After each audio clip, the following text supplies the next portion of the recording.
Hello everyone, स्वागत है आप सभी का स्टडी IQ PCS चैनल पर। मेरा नाम है अभिषेक और आज बिहार की खबर में हम बात करने वाले हैं बिहार में होने वाले अंडा प्रोडक्शन के बारे में, यानी एग प्रोडक्शन के बारे में। बिहार में एग प्रोडक्शन इतना बढ़ चुका है कि उसने बिहार को टॉप 10 की लिस्ट में ले आया है। अब टॉप 10 स्टेट्स मतलब बहुत ज्यादा प्रोडक्शन हो रहा है। आज हम इसी के बारे में बात करने वाले हैं। डेटा क्या है उसके बारे में बात करेंगे, कौन से ऐसे इनिशिएटिव्स लिए गए हैं सरकार की तरफ से, उन सब के बारे में बात करेंगे। चलिए वीडियो को स्टार्ट करते हैं बिना देरी किए हुए। इस वीडियो को अपने साथियों के साथ में जरूर शेयर कीजिएगा, लाइक करें और सब्सक्राइब करें इस चैनल को। न्यूज के एक आर्टिकल के अकॉर्डिंग अंडा उत्पादन में बिहार की लंबी छलांग हुई है और टॉप 10 राज्यों में शामिल हुआ है। और अभी तक हम जानते थे कि बिहार एक ऐसा स्टेट था जो कि अंडों को कंज्यूम कर रहा था। अभी क्या कर रहे हैं, हम लोग इसको उत्पादन कर रहे हैं और अदर स्टेट्स में इसको हम लोग भेजते भी हैं। तो एक बड़ी बात है, हमारी खपत भी बहुत ज्यादा है और साथ साथ हम किसी अदर स्टेट्स में आसपास के जो पड़ोसी राज्य हैं वहां पर इन्हें भेजते भी हैं। तो इसी के बारे में आज का ये वीडियो भी है।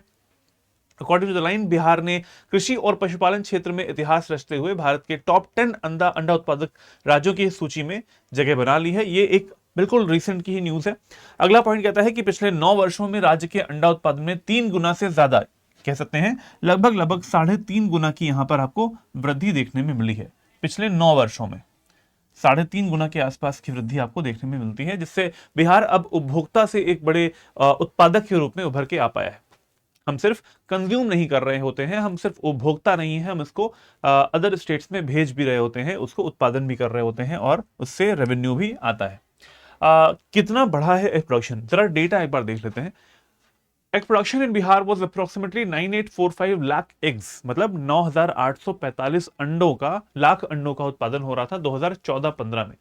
देखा जाए तो करीबन करीबन ये 9 से 10 साल पहले की बात है।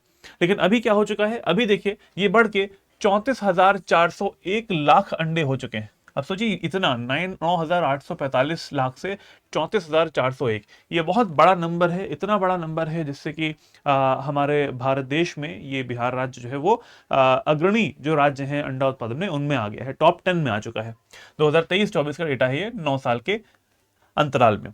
लगभग 9 सालों में बिहार में अंडे के प्रोडक्शन में 3 गुना से ज्यादा की बढ़ोतरी हुई है। लगभग लगभग अगर आप देखेंगे तो 3.5 गुना के आसपास की यहाँ पर वृद्धि हमें देखने को मिलती है, 3.5 गुना की। अच्छा, ये बात तो हो गई डेटा की, लेकिन कौन कौन से ऐसे स्टेट्स हैं जो कि इस टाइम पर भी अग्रणी हैं, यानी सबसे टॉप स्टेट्स के तौर पर आते हैं। तो कौन से स्टेट्स हैं, जैसे अंडा उत्पादन में आंध्र प्रदेश ये टॉप स्टेट्स में आता है। इसके बाद में तमिलनाडु आ जाएगा, तेलंगाना आ जाएगा, पश्चिमी बंगाल आ जाएगा, कर्नाटक, यानी हमारे जितने भी साउथ के राज्य हैं, साउथ इंडियन स्टेट्स जितने भी आपको मिल रहे हैं, केरल को छोड़ के, तमिलनाडु भी है, आंध्र प्रदेश भी है, तेलंगाना भी है, कर्नाटका भी है और वेस्ट बंगाल भी यहाँ पर इंक्लूडेड है। उनमें बिहार भी हमारे टॉप 10 में इंक्लूड हो चुका है। ये बड़ा अच्छा डेटा है, बड़ा इंपॉर्टेंट डेटा भी था। इसके अकॉर्डिंग यहाँ पर ये जो क्रिएटिव्स हैं वो ये आपको बताते हैं कि इससे आप एक ही साइट से बहुत सारी चीजें भी याद कर सकते हैं। 9,845 से कितना हो गया है, 34,401 लाख अंडों का उत्पादन भी, 3 गुना से अधिक की वृद्धि आपको यहाँ पे दिखाई दे रही है। नंबर यहाँ पे लिखा हुआ है, इट इज जस्ट रिप्रेजेंटेशन की वो कितना बढ़ गया है। कौन से स्टेट से मैंने आपको वो बता दिया है। कौन कौन से इनिशिएटिव्स लिए गए थे, पशुपालकों, उद्यमियों और सरकारी योजनाओं का संयुक्त प्रयास हुआ है, इसको और डिटेल में अभी आगे हम जानने वाले हैं। और राष्ट्रीय वृद्धि में बिहार की जो बढ़ती हिस्सेदारी है वो भविष्य के लिए और भी अहम भूमिका निभाएगी।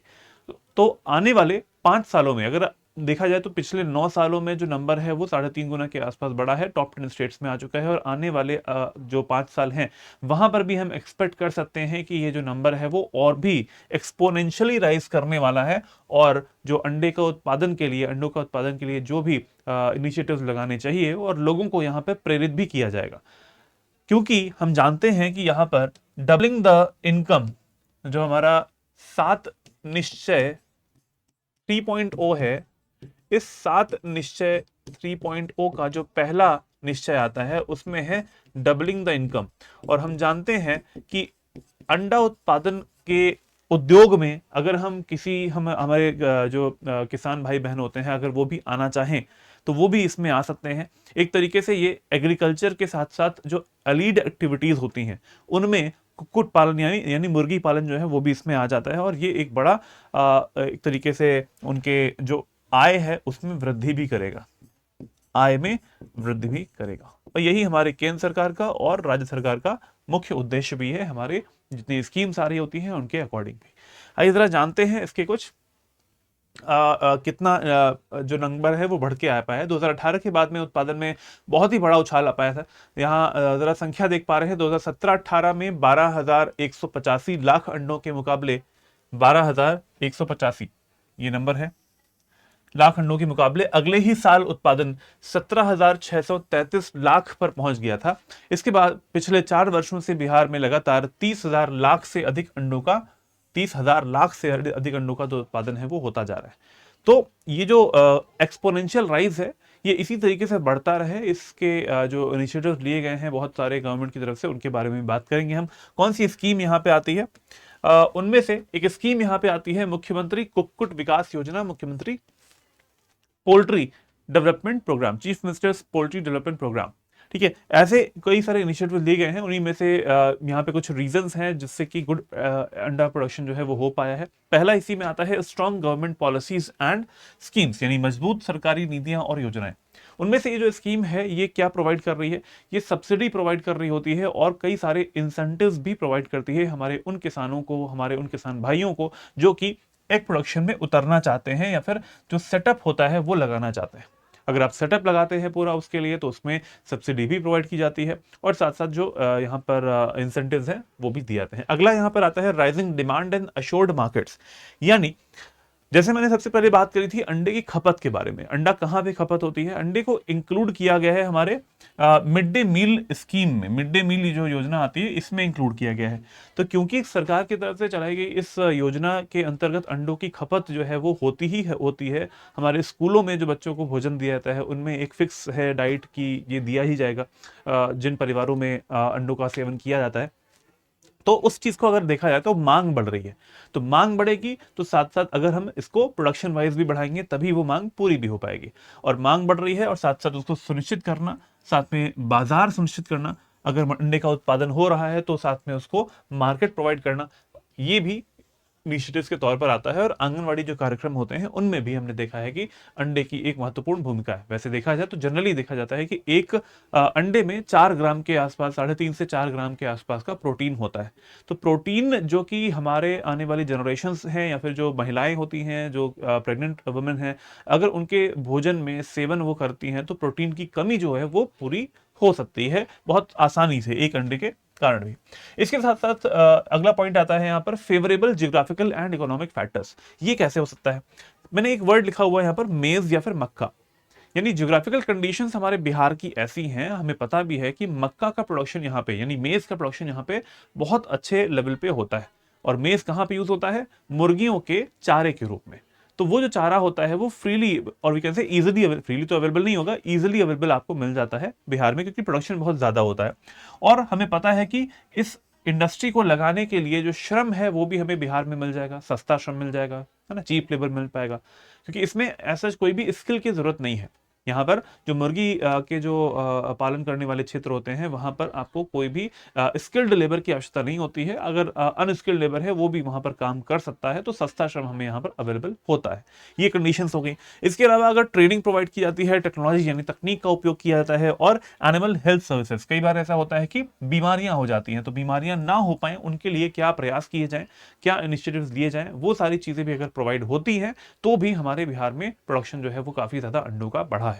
अगला पॉइंट आता है फाइनेंशियल एंड क्रेडिट सपोर्ट। हम जानते हैं कि वित्तीय और ऋण सहायता भी हमें बिहार सरकार की तरफ से और केंद्र सरकार की तरफ से भी यहाँ पर प्रोवाइड होती है। अगर हम उद्योग लगाना चाहते हैं कोई, अगर हम कोई भी छोटा मोटा उद्योग भी लगाना चाहते हैं उसमें भी। तो ये कुछ ऐसे इनिशिएटिव्स हैं, ये कुछ ऐसे रीजंस हैं, कारण हैं जिनकी बदौलत हमारे बिहार में अंडा प्रोडक्शन बहुत ही ज्यादा बढ़ के आ पाया है। तो यही एक इसका रीजन भी हो सकता है।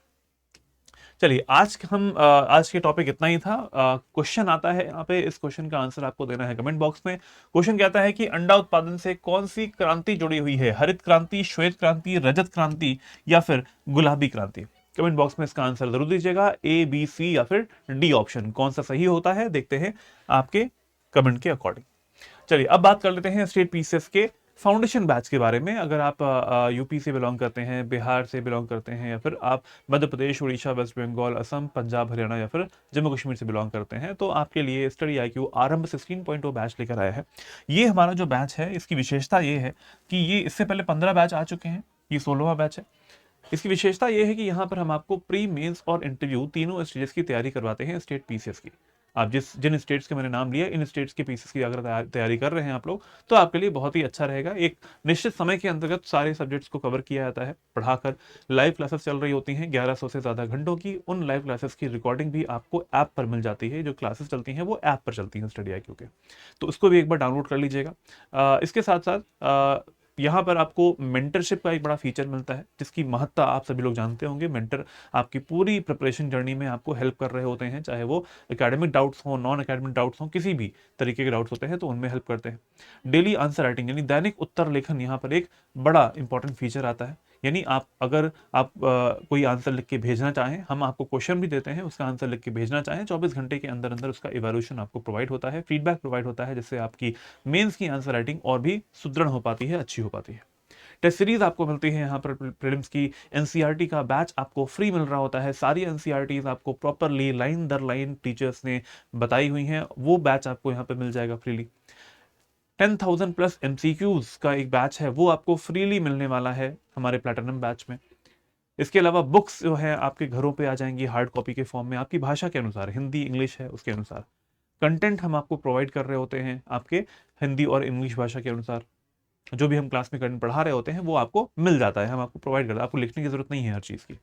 इसके अलावा आपको यहाँ पर जितने भी क्रैश कोर्स आ रहे होते हैं स्टेट पीसीएस के, मान लीजिए कि प्रीलिम्स एग्जामिनेशन आने वाला है, तो प्रीलिम्स का क्रैश कोर्स आता है हमारी तरफ से, तो उसमें आपका एनरोलमेंट ऑलरेडी हो जाएगा अगर आप प्लैटिनम बैच लेते हैं। और अगर आप मेंस देने वाले हैं तो मेंस से पहले भी एक क्रैश कोर्स आता है, तो उसमें भी आपका ऑलरेडी एनरोलमेंट हो जाएगा अगर आप प्लैटिनम बैच लेते हैं तो। AKS लाइव कोड जरा याद रखिएगा। इससे आपको गोल्ड बैच 2 साल की वैलिडिटी वाला 11,999 में और 4 साल की वैलिडिटी वाला प्लैटिनम बैच 18,999 में मिल जाने वाला है। नंबर एक बता दे रहा हूं आप लोगों को, 764000300। इस नंबर पे कॉल करके भी आप हमारे इस कोर्स के बारे में जानकारी प्राप्त कर सकते हैं। एक और नंबर है 9289996924। इस नंबर पे भी कॉल करके आप जानकारी ले सकते हैं हमारे बैच के बारे में। इस वीडियो के डिस्क्रिप्शन बॉक्स में भी आपको बहुत सारे लिंक मिल जाएंगे, उसको भी जाके देख सकते हैं। वो लिंक क्लिक करके आप हमारी वेबसाइट पे जाएंगे और कोर्स के ब्रोशर को पढ़ के आप डिसाइड कर लीजिए कि लेना है कि नहीं, क्योंकि बैच स्टार्ट ये वाला हो रहा है 22 दिसंबर से। इसके अलावा कुछ जो फीचर्स थे वो मैंने आपको बता दी कि किसमें किसमें कौन से फीचर्स आ रहे थे। अब जरा देख लेते हैं यहाँ पर एक और इस QR कोड है यहाँ पर। अगर आप इस QR कोड को स्कैन करते हैं तो आप स्टडी IQ के ऐप को डाउनलोड कर पाएंगे। इससे क्या होता है, आपको जो भी फ्री मटेरियल हमारी तरफ से दिया जा रहा होता है वो आप यहाँ पे मिल पाएगा। स्टडी IQ के ऐप पर आपको फ्री मटेरियल बहुत सारा मिल जाता है। डेली आपको नए नए नोटिफिकेशंस आ रहे होते हैं, जिससे कि आपको पता चल पाता है कि करंट अफेयर्स में क्या चीज़ें हो रही हैं। ये सारी चीज़ें आपको यहाँ पर मिल पाएंगी। अगर आपको इस वीडियो का PDF चाहिए तो आप जा सकते हैं मेरे इस टेलीग्राम चैनल पर, लर्न एंड ग्रो विद अभिषेक। और BPSC स्टडी IQ का ऑफिशियल टेलीग्राम चैनल का जो चैनल है वो है BPSC_स्टडी IQ। इसको भी आप सर्च करें, जुड़े इस पे। हमारे सारे फैकल्टी मेंबर्स जो हैं उनके वीडियोस के लिंक आपको यहाँ पर मिल जाएंगे। मेरा ईमेल ID है abhishek.singh@studiiq.com। यहाँ पे आप मुझे मेल कर सकते हैं किसी भी समस्या के बारे में। कुछ अगर मुझसे चाहिए, आप लोगों को कोई बुक्स चाहिए, मेरे पास होगी तो मैं ज़रूर आपको प्रोवाइड करूँगा। इस वीडियो के साथ में, इस वीडियो का जो अंत है मैं यही कर रहा हूँ। इस वीडियो को अपने साथियों के साथ में ज़रूर शेयर कीजिएगा, लाइक करें, सब्सक्राइब करें और जुड़े रहें बिहार की खबर के साथ। जय हिंद, जय भारत।